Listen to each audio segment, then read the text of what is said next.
guys. Welcome to another edition of A Little Perspective. This is the special delivery edition. I am super excited to have two authors from a book project that we are doing called A Little Perspective, Special Delivery from Pregnancy to Toddlerhood. The book will have stories from parents of children with dwarfism. They actually are all average height parents as well, and they are all sharing pieces of their lives from when they were pregnant through toddlerhood of their child's life. And today I have Gina D'Angelo and Alaina Leone with me. So Gina, why don't you tell us a little bit about yourself? Okay. As she said, my name is Gina D'Angelo, and I live in Farmington, Connecticut. I'm a single mom of two kids. I have an average height son, Anthony, who's 16 going on 17. And then I have a daughter with achondroplasia, the most common form of dwarfism. Her name is Jackie. And we're really excited to be a part of this book project. And I have her full okay to do that. So I wanted to put that out there as well. But I work for the state health department here in Connecticut, and I'm really excited to be here. Awesome. Thank you so much. Miss Alaina, why don't you tell us a little bit about yourself? Hi, I'm Alaina, like she said. I live in the northwestern region of Pennsylvania. I too have a daughter with dwarfism. She is 2.5 years old, and additionally, she has a fur brother named Bentley, who is a complete traitor ever since she was born. And I am a marketing representative for UPMC in the area. They're a large health organization, and that's basically a little bit about me. Awesome. Awesome. So, Gina, I know that you have some writing background, and so tell me what your thoughts were when joining this project. Well, I think writing is just in my blood because I'm always doing it, whether it's writing a list for something or a letter or journaling, I'm always writing. In fact, I was the high school editor of my high school newspaper, the Powwow. So I also, when I went to UConn, my first major was journalism. Quickly, I found out that was not for me. I didn't like the pressure and the deadlines, and it wasn't the kind of writing that I wanted to do. Lucky for me in my profession, working as a public health professional, I do a lot of public speaking and I do write a lot of state plans. So I still get to kind of use my writing professionally. And then over the years, I've had several book ideas, books that I thought I might want to write. And I would jot down notes here and there, but I never really sat down and started to form thoughts for one of them to be an actual book. So when this came along, I was so excited because I thought, wow, it's only a chapter, it's not a whole book, and let me try this out and see how it goes. And I am just so excited to be a part of it. I've learned a lot, and I think it's a really rewarding experience, especially because this book is about awareness and advocacy. And that's something that's really dear to my heart in my profession, but also with my daughter. And I just think that I've always wanted to tell my story, and this has given me the platform to do that. So it's just hopefully going to maybe even open up some doors for some future writing. Mm-hmm. Absolutely. I believe so. Thank you. I'm so glad to have you on board. Thank Miss you. Alaina, tell me what your thoughts were when joining this project. You were pretty gung ho from the beginning. Did you have hesitations afterwards? Did you feel nervous? I definitely had hesitation because I actually am on the opposite spectrum of Gina. I actually was a financial analyst for 7 years of my life. So the most writing I had ever done really was just like notes to financial statements for the state. I really don't have the writing, I guess you could say, experience aside from college textbook. But knowing that it was about dwarfism, advocacy, and just being able to, like Gina said, like tell a part of my story that potentially is a story, and much like all the other stories that, I wish I had this book when I found out like my daughter had dwarfism. So I think it's honestly going to be a great tool to help not only parents of dwarfism, but like other people. Like it could be a stranger, it could be family members, it could be at schools. I think honestly it's amazing. I was very excited. Good, good. I'm so excited to have you on board for sure. So Gina, your daughter is older compared to a lot of the chapters, or sorry, a lot of the authors.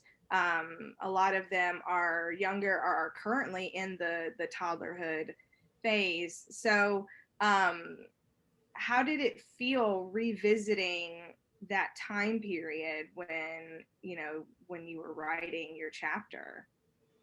Yeah, it brought back a lot. I've come so far in this journey, but I just remember early on when I was very lost the first couple of months after having my daughter, because our hospital experience, first of all, was terrible. And someone once said to me, "You really need to share that hospital experience." And so in the book, I focus a lot on that, on, how we found out and how it was handled. And so I think for me, going back and reliving it, it's something I always wanted to do. I want other parents not to go through the same experience that we did, if possible. So I think that just putting it out there and letting people know that, it's not the end of the world and things will be okay. Those are things that people didn't say to me at the time, because there wasn't really anyone there who knew that that's what needed to be done. Right. Mm-hmm. And so I think for me, it's just very important to educate others and to help them feel empowered to actually ask for the help that they need at that time. Which I kind of, for me as a public health professional, I kind of got there, but in the very beginning, when it's so traumatizing and everything's happening, you don't think of those things, right? You're just kind of in it. And so for me, it was just really important to put that out there. And I'm hoping that it will help someone somewhere down the line. Mm-hmm. Absolutely. I definitely believe that it will for sure.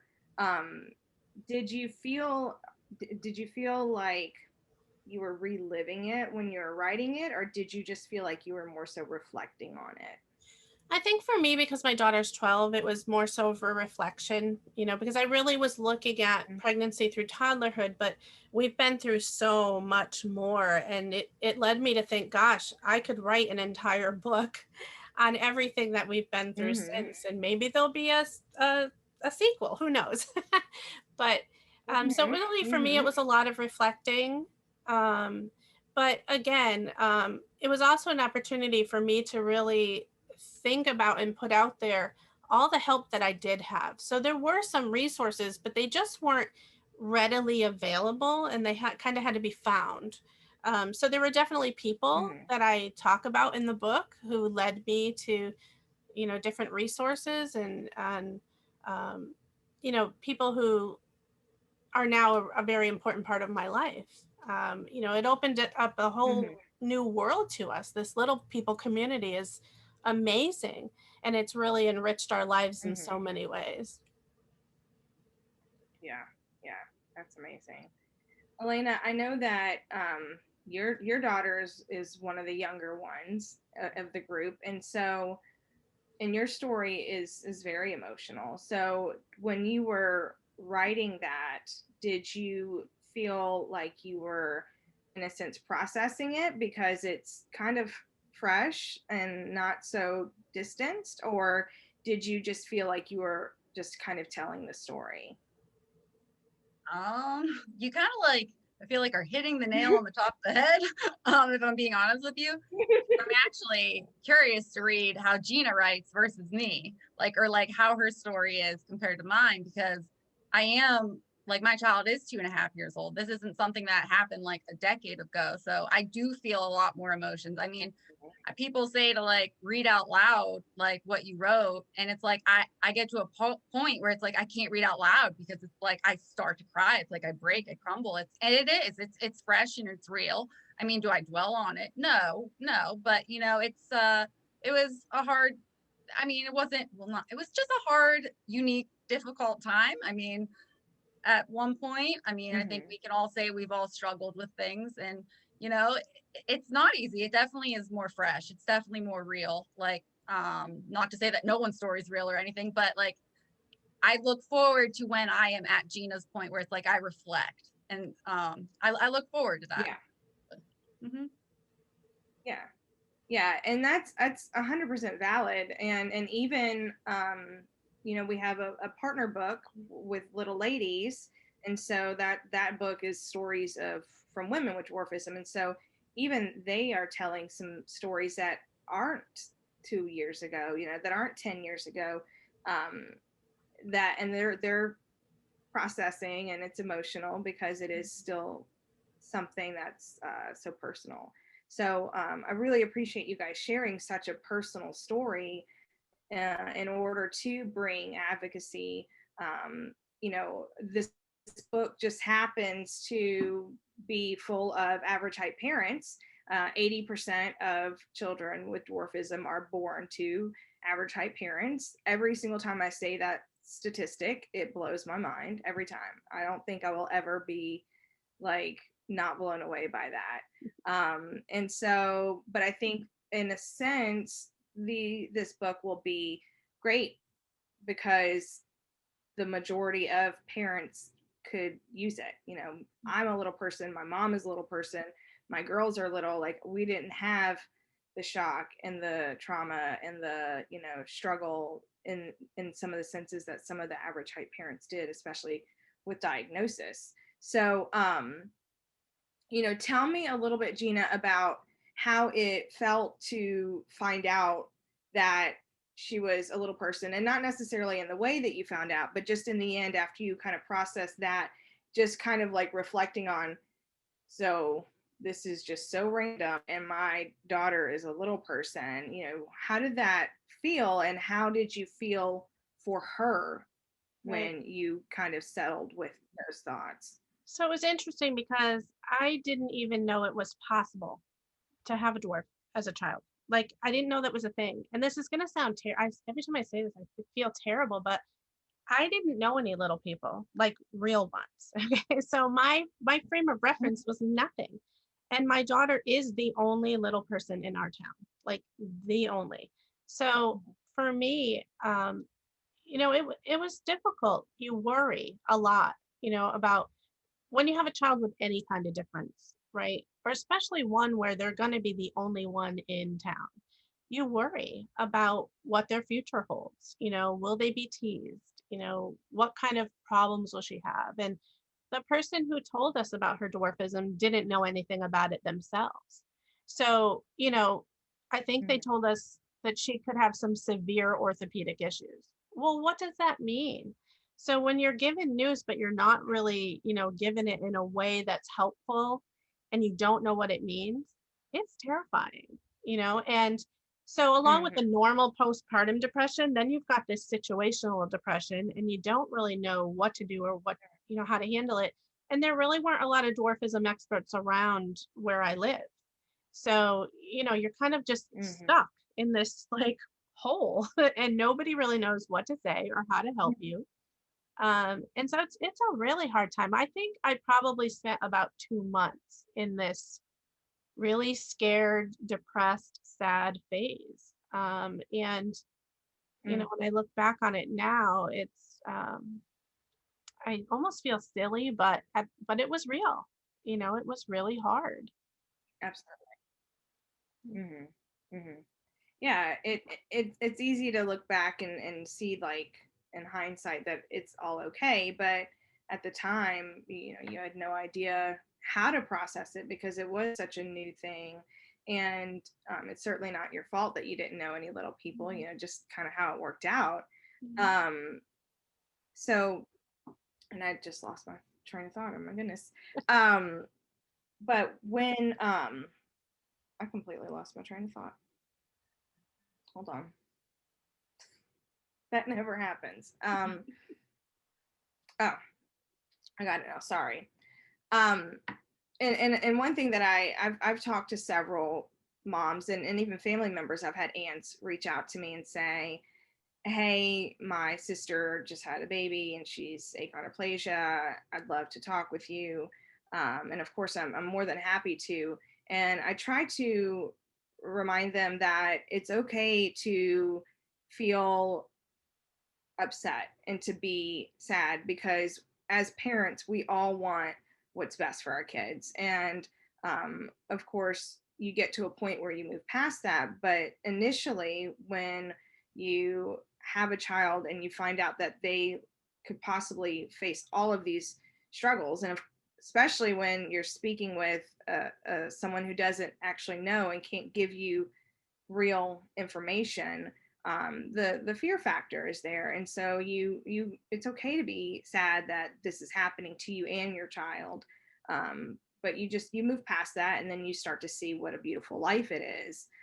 But I think that that's important for parents to understand that those are normal feelings, and it's not to say that you're ashamed of your child, but just that you want what's best for them. And those feelings are there in the beginning. Alaina, those feelings are there in the beginning, but they also get perpetuated. And I don't know if you've seen this yet, Alaina, but when your friends also have children and their children are growing and doing things and yours is not, right? I never realized how much people compare their children to other people's kids, like every milestone. Well, are they doing this yet? Well, are they doing that yet? And my daughter was delayed in most areas for like a year or more and needed interventions and therapies. So the whole first year was like that. It was very, you would constantly be sad about different things. Going to the doctor and seeing no growth is not something that we're used to, right? So I think that, that continues for a lot of the first year. And I imagine, especially with you, Gina, having already had a kid, so you've been through these things, you see what it's supposed to look like, it's supposed to be like, and to kind of have that reality check of this is not going to be how it is an I'll adjustment never for forget sure. throwing out the growth chart. We used to chart my son's height on the wall, and we got rid of it when I had my daughter. And actually, my husband would do it privately or in quiet downstairs in the basement. I have little marks on it downstairs because we didn't want my daughter to feel bad about not growing, and so I kind of got rid of some of those things that you would normally do with an average height kid, just to kind of protect her from feeling bad all of the time. Yeah, that's interesting. That's not something you would necessarily think of, but it makes sense. Thank you for sharing that. Yeah. Alaina, Riley is your only child so far, and so it's your experience is a little bit different. But what were your thoughts and feelings when you found out that she was going to be a little person? How did you kind of come to grips with that? Honestly, I think the hardest part for me was I was more in fear of like everyone else around me. Like, it's like, I know I can be a good parent. I know how to raise her, but it's like, I can't control everyone else around her, and I'll never be able to control it. But, the world has changed since all of us, all three of us, since we were younger. We know that times are a lot different now, with our kids growing up, that, to me, that was a very big part of it. I didn't really care that, honestly, that she was going to be little. That was like the furthest thing from my mind. I mean, I don't know if it's just because of how I was raised or whatnot. But the hardest part for me was also just all the medical appointments. I can't, like, honestly, I can't even tell you how many times I've heard from people and they just assume, oh, she's just little, she's good. And they don't realize like how hard it is to like miss work when you're working full time, and you have to provide and whatnot. And it's like one appointment after another, boom, boom, boom, and you're still learning. And it's like, it's just overwhelming to a sense that, I mean, it's a lot at first, but it does definitely get better, I guess is what I'm getting at. It, but it's more, basically, it's more than just she's little. And that's also why I wanted to contribute to the book, because I think there is so much more than her just being little. That so much, people in this world, they don't see that. They just come at you all the time and think like, oh, she's healthy, she's just little, she's just like those people on TV. And it's like, no, it's not quite like that. Yeah, I think that's a really great point. I have tried to change the narrative that I've spoken of when I'm talking about advocacy, because I used to try to reinforce that we're just like everybody else, but I've since pulled that back because we aren't just like everybody else. We want to be treated, with equality, equity, advocacy, accommodations. But we aren't just like everybody else. And so the world has to kind of step in and make those accommodations. And medically is a huge one in our community, especially when they're younger, because you're trying to figure out if everything is okay. And if not, work through those things, because there could be a variety of things that they have to face, especially when they're younger. So tell me a little bit more about, you don't have to get into specifics into her medical situation, but tell me a little more about how you made all of that work, because it is, our PTO system isn't in the favor of a single mom who is, trying to make her child's appointments, and especially if, like a lot of little people, children, they need to go to ideally a nice, not a nicer, a specialty hospital that can have a better understanding of their needs, which means time away even more so than just going to your local doctor. So just tell me how you balance that and how you kind of manage that, Alaina. Honestly, I really don't know how I could have managed it if I didn't have such a good such good department heads where I work. Because for me, I exhausted all of my FMLA that I wasn't even eligible. And I exhausted all my PTO in my bank by the end of my maternity leave. I had nothing. I was like, what am I supposed to do? Like I need money, obviously.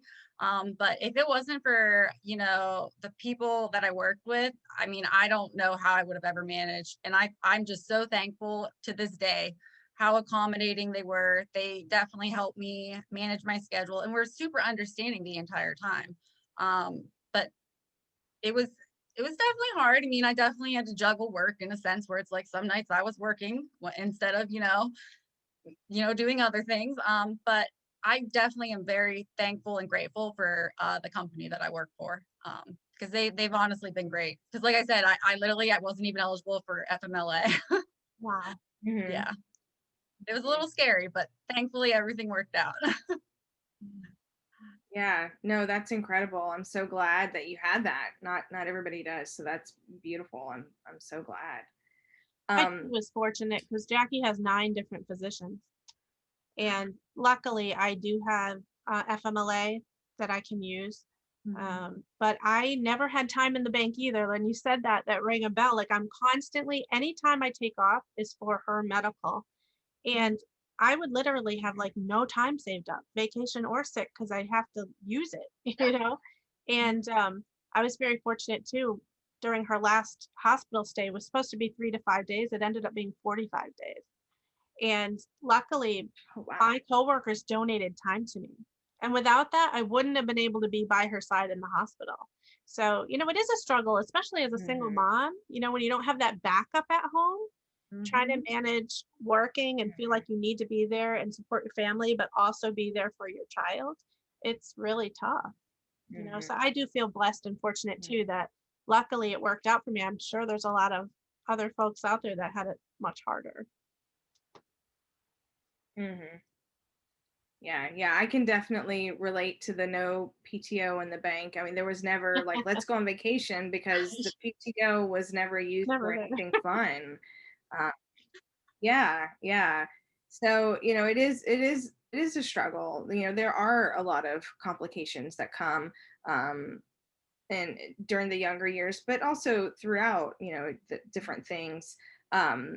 So Gina, tell us, as your daughter is older, when she looks back, at her life, has she ever expressed anything to you about like how she feels being a little person, or any struggles that she's gone through specific to her dwarfism? Yeah, she's gone through a few bouts of why am I little? Why am I different? I think she first started to notice it when she first went to school for the first time, preschool, and then again in kindergarten. And I think each time she's introduced to a new school and a new group of kids who don't know her and aren't familiar with her, there's the questions and the stares and whatnot. So the best thing I ever did for her and for us was to join our local Little People of America district. I think I took her for the first time she was 2 years old, and it was amazing. And she met her very best friend, and they're still like this today. In fact, they're going to a summer camp this summer, sleepaway camp for the first time for little people. I'm like so nervous, but she she had those times where she would worry or would feel different or not be thrilled about being a little person, but most of the time she's great. Like, I don't know if I can say this, but she calls herself a badass dwarf. Okay, she's very proud most of the time to be a little person. She loves her little people friends, and we've made really close contacts, not just with her and other little people children, but with adults. So she's got these adult role models that she can go and talk to, who will get things in a way that I can't. So I think for the most part, she's done really well. And when she was younger, she didn't have a lot of medical concerns, but over the past couple of years, she's had some big stuff to deal with. Sleep apnea. She's had double leg surgery to straighten her legs and get rid of some pain. And we've gone through a lot, and yet she is amazing. She's such a warrior and a fighter, and she handles things like so much better than I would have. Like if I had 10 pins in each leg, I would be a hot mess. And this kid was just like going with it, and not to say that it wasn't hard, but for the most part, she's pretty confident in who she is and knows what she needs and is able to advocate for herself. And I really credit that with our experience through LPA and her seeing and knowing other people like herself. And I think that did a world of good for her. And just being immersed in it in such a young age. I'm not sure if she would feel the same if she was stuck here in Farmington, Connecticut, not knowing any other little people. So to me, I'm really proud of her and who she is. And, I think she's done really well. She sounds like a badass dwarf. She's she pretty really sassy, does. I gotta tell you. I think I'm in trouble in the teen years. I think that's genetic. I think that's interwoven in the mutation. That might be. I think it does them a little good, though, right? Because for sure. There are people out there that sometimes aren't so kind, and she is able to kind of be like, what, or speak up for herself. When she was little and people would stare or say things, I would kind of intervene, but now I really let her lead. There was an incident at Five Guys, and this kid was staring at her for the longest time, and she said, Mom, he just keeps staring at me. And I said, Jack, what do you want to do about it? I said, you could stare back and he'll probably stop, right? We could say something, or we could just forget about it and eat our burger. What do you want to do? And she said, let's just forget about it and eat our burger. And so I've really let her kind of lead me now that she's older, whereas, gosh, year 1 and year 2, I'd be ready to fight some person in the Walmart line, but, over time, she's really become her own advocate, and it's kind of cool,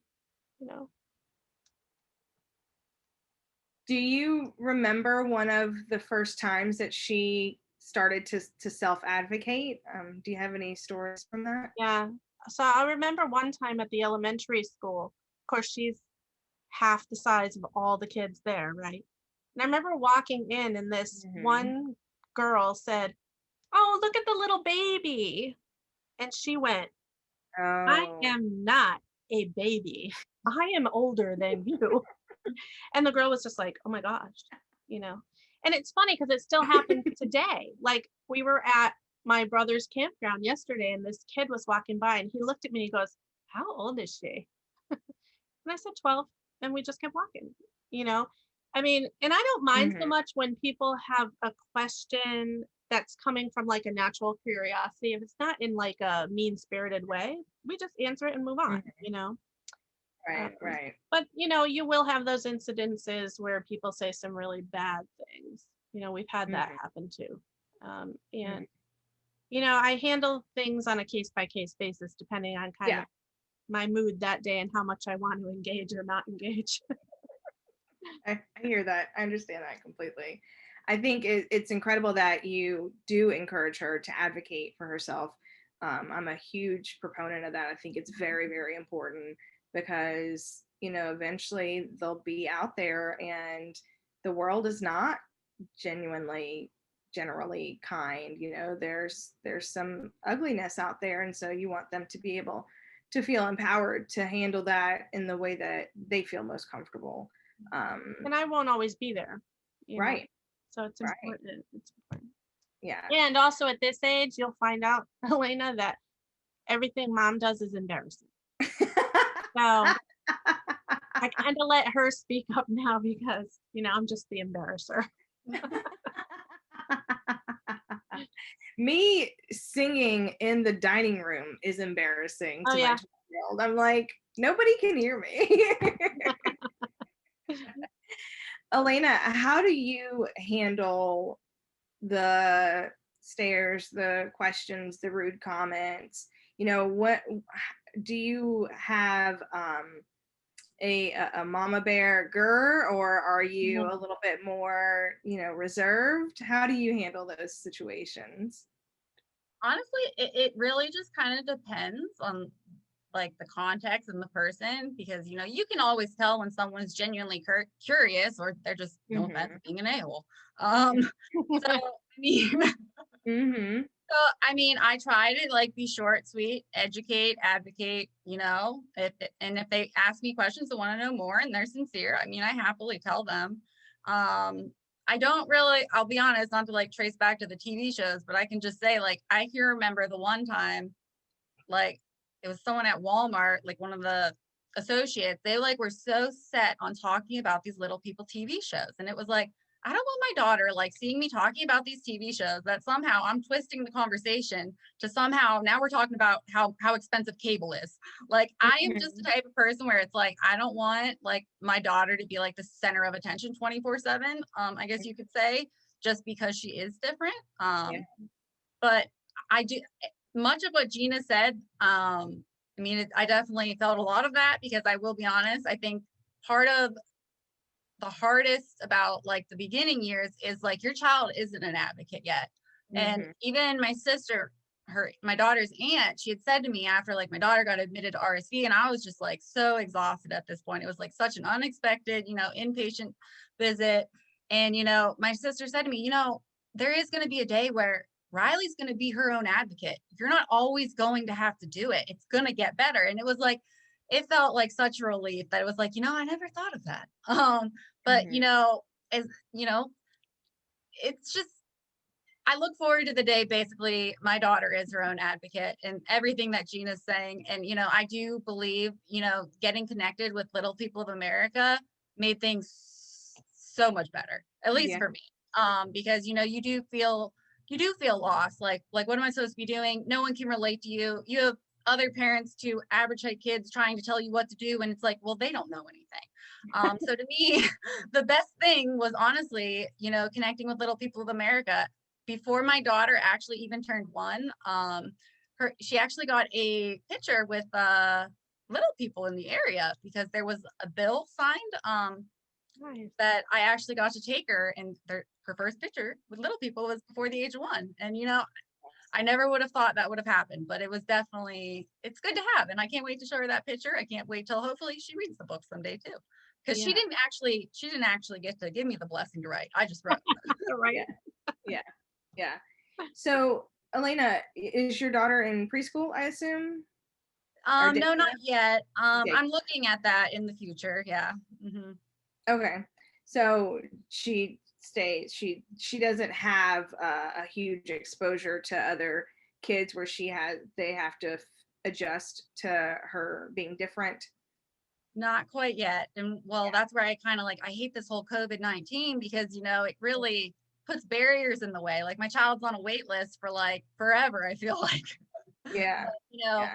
those days are coming. And, you know, I'm fortunate that even this project, like I can reach out to Gina if I want, you know, and, you know, ask for suggestions, Absolutely. advice, or even if I just want to talk, you know, it's great. Mhm. It's definitely something I appreciate. Yeah. Yeah. Awesome. That's great. Um, Gino, if you had to speak on advocacy, um, what is the one thing that you would like for people to take away in that realm? So advocacy is so important to me. Like I do it for work though, right? I've always worked with disenfranchised people. So I advocate for people with HIV and AIDS, people who are stigmatized, right? Mm-hmm. I advocate for the LGBTQ community. I have 2 trans kids in my family, right? Mm-hmm. So, advocating for Jackie, was something that it just was not even a thought, right?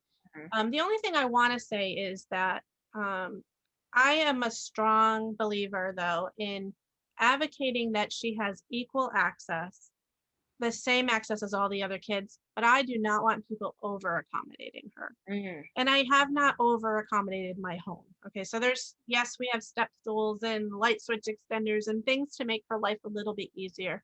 But the world out there is not made for little people.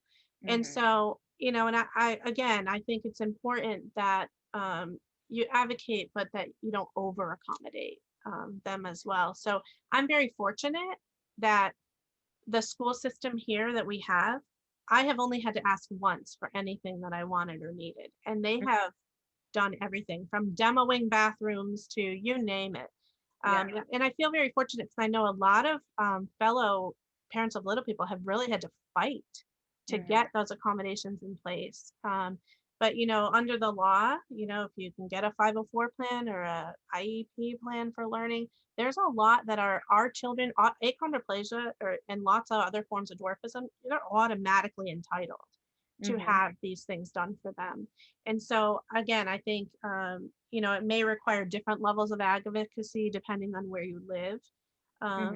But to me, it's really important. And then what I think is also important is your kid sees you advocating for them, and then they learn how to advocate for themselves. So through the process, I started talking to Jackie about if you need something, you have to speak up. And it's funny because when she was in like 5th, 6th grade, it was this new school, right? All of a sudden, she was on it herself. She was like asking that janitor, "Can you make this? Can you do that?" And I'd be like, "Okay, Jack, slow your roll." He's not your personal assistant.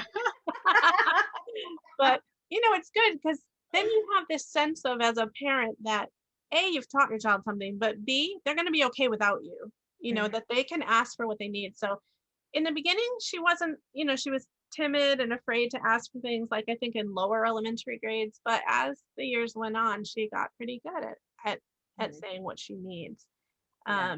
So it's so important. And I think what's even more important is building awareness outside of that, right? In your community, in your school, in your church, in the workplace, and in the world. Because when people don't understand, then that's where the stigma, the discrimination, all of that comes in. So I really just try to educate people everywhere I go. People probably think I'm nauseating because everywhere I go, I'm trying to like advocate or educate about all kinds of issues, right? Yeah. Things that people don't talk about. Um, and things that people just aren't aware of. And that just helps our kids. It helps people who are disenfranchised to be less stigmatized and to feel Yeah. more comfortable in the world. Yeah. Yeah. That's awesome. Alaina, do you feel like Riley knows she's little?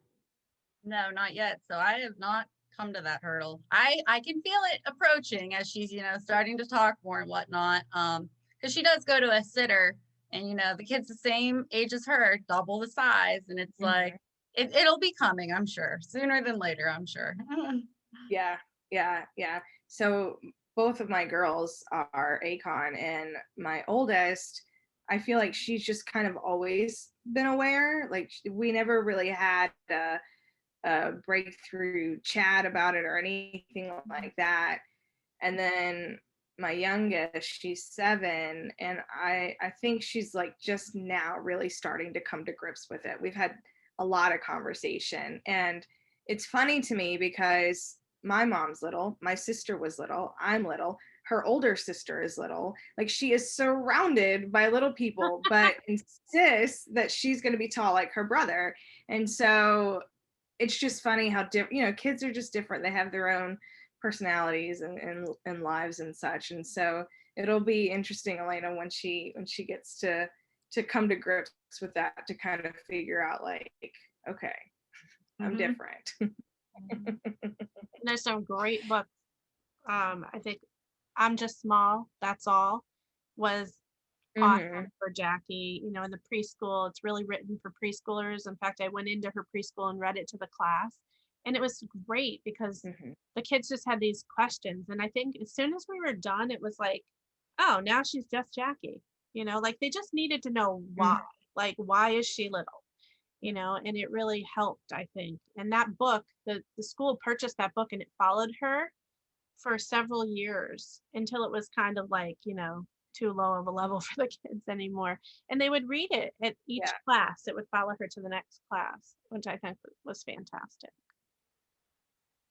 So there's lots. Yeah, that's really neat. I know some parents do letters, like they're like to the schools, and then the teacher reads it to the class. And I've just seen different things like that, and those things never crossed my mind. But it's neat, and it's neat to have the community to be able to share those things, to be able to, in case people haven't thought of that kind of stuff. Alaina, what kind of takeaway would you like people to have regarding advocacy for LPs? Honestly, I think for me, just when people act, sometimes people can obviously come off the wrong way. I think some parents, just like from my experience of talking to them, sometimes they like take it the wrong way. I'm sure I've taken things the wrong way, but people 9 times out of 10, they just don't know. So the best thing you can do is honestly just educate them, advocate, and then move on. It doesn't matter where you're at. And you could be at the park, you could be at the mall, you could be in the grocery store. So, I think people, they just don't know. So even when people ask my child's age and, they're like, huh? Like I've literally had people say the exact opposite because they were like so confused. They're just like, oh yeah, I thought she was 2. But really they were like, wow, she's 2. Like, but they were saying it because like they felt bad afterwards. And it was like, oh no, like it's okay. Like, I guess for me, it's just like, don't take anything the wrong way, and just keep being an advocate, keep educating, because the more you educate, it's not going to do any harm, put it that way. No, that's true. And I do know that it can become exhausting having to constantly educate everywhere you go, but it's also like, how are we going to educate if we aren't doing it ourselves? So Gina, is there anything else you would like to share or add before we close out? I don't know. I just want to say that I think the other thing that this project has done is really, I just love that I've been able to connect with some other people, other parents of little people, but also other women, with dwarfism who are writing your other book. It just has been such a neat experience to go through this together. Your workshops have been helpful. And just kind of being there to support one another, I think is fantastic. This project is so exciting. So I just want to thank you, Angela, for the opportunity. I think this can open doors for a lot of us. But I also think it's just for me, it was therapeutic to write about this, and then exciting to be able to share it. And I've gotten so many people already saying, I want a copy of that book. So for me, I just think this is an awesome project, and I'm really thankful for you bringing it forward to us. Well, thank you. I appreciate that. That means a lot to me, truly. That it has not been an easy path, but the parents and the ladies, we've all banded together because we see the value in the advocacy with this. So Alaina, do you have any last things that you'd like to share before we close out? Honestly, Gina took the words right out of my mouth. I feel so fortunate after being literally stuck at home this past year that I was able to connect with, people like both of you, average height and a little person, like little people. Because I actually have not really attended any Little People of America events or anything locally because everything got shut down as soon as I started connecting. Yeah. So for me, I mean, Mhm. it's been really great, honestly. It has. And I really feel this book is gonna be honestly amazing. I really wish I would have had it 2.5 years ago. And I believe a lot of Mhm. people in what they wrote, while our stories might be about, children of dwarfism, I believe a lot of stories actually probably have a message that will, you know, touch everyone globally. I believe there's probably some really good messages in the book that, I'm really anxious to read what everyone has wrote. That's such a good point. Mhm. That I really think about, yeah, Mhm. some of the lessons I've learned, they could be applied to anyone, not just parents with dwarfism, right? Like any life experience Mhm. as a parent. So I'm hoping that Mhm. we'll be able to reach farther than just, little people community too. And I think our messages are going to be well received. I can't wait to read all the other chapters, read the Me too, whole I'm thing. so anxious. I know. Yeah, that is a really great point. And I appreciate that, Alaina. That we definitely want to have as big of an impact as we can. But it's not just for, LPs and or parents of LPs. It's for everybody. It's genuine, it's heartfelt, and it's inspiring. And I know that we hesitate to use that word in the disability community, but this is truly going to be an inspiring book for sure. So thank you both so much for being a part of the book, right, contributing your chapters, and then speaking with me today to be able to share a little bit more about who you are and your children. I really just I can't say thank you enough. I really appreciate you guys, you ladies, and I hope that y'all have a really great evening. And we will talk to everybody later.